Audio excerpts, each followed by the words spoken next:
Jasmin Paris, wow, what an insane performance. And then you know, looking back at her history, Bob Graham round, probably one of the most difficult things. And it's been broke a couple of times since, but she had that record. And she's competing with the men.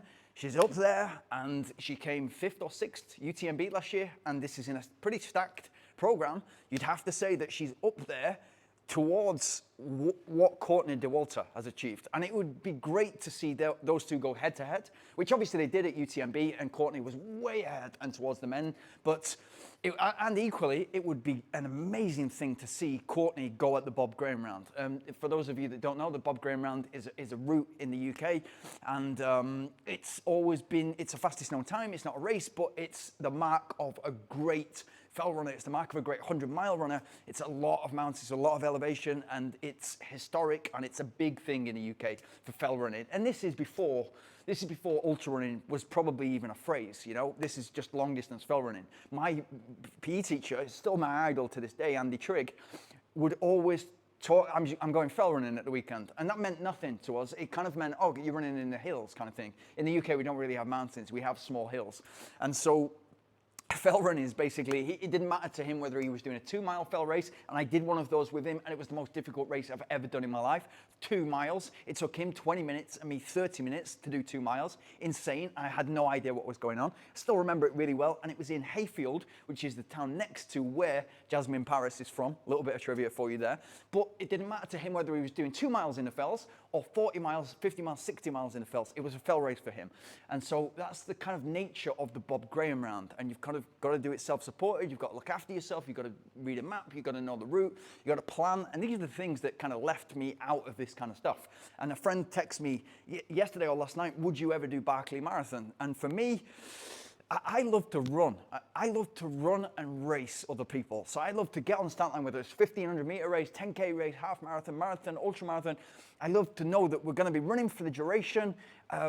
So things like UTMB, and I'm not saying I could be up there in a UTMB, but I'd never specialized. And this is somebody, I love being out in the Himalayas for months.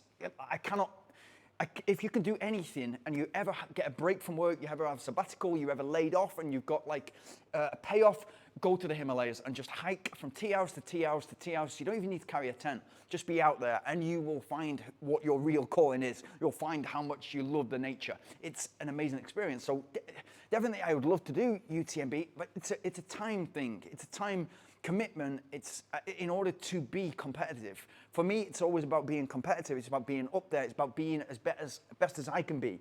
So I wouldn't want to be living in, for instance, in Thailand or living in Dubai or living in Manchester and try to compete with the very best mountain runners in the world at UTMB. For me, it doesn't make sense to do that way.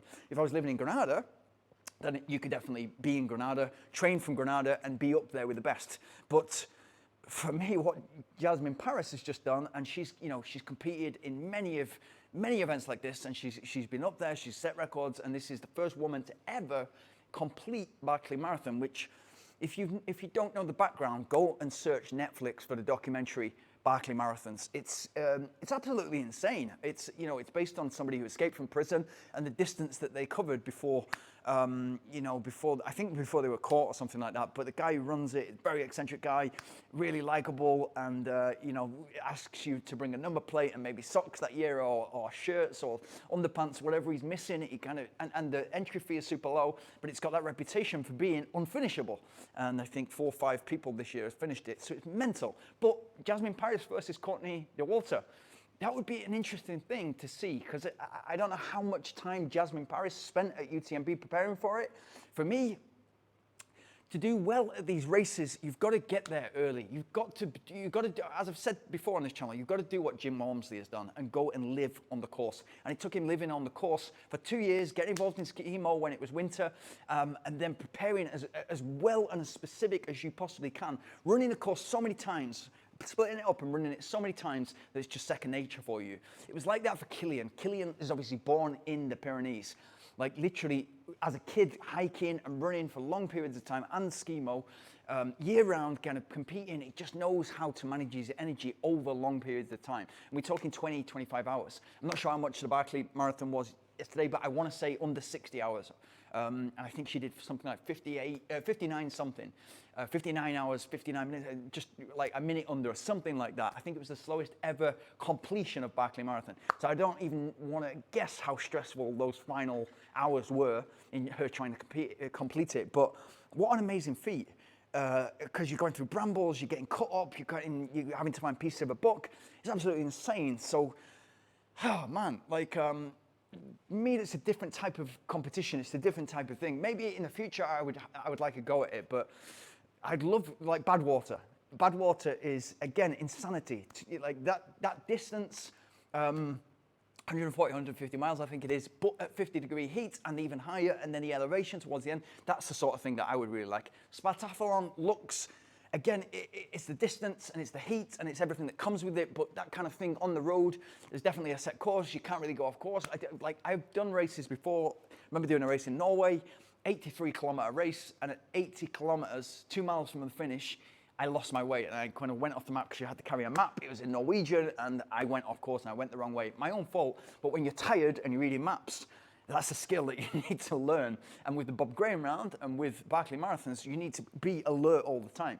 And it's this thing about taking in carbohydrate. It's not just fueling you to go forward, it's fueling you to keep your brain alert, because that's the first thing that's going to lose. Like, your 20% of your energy goes to your brain.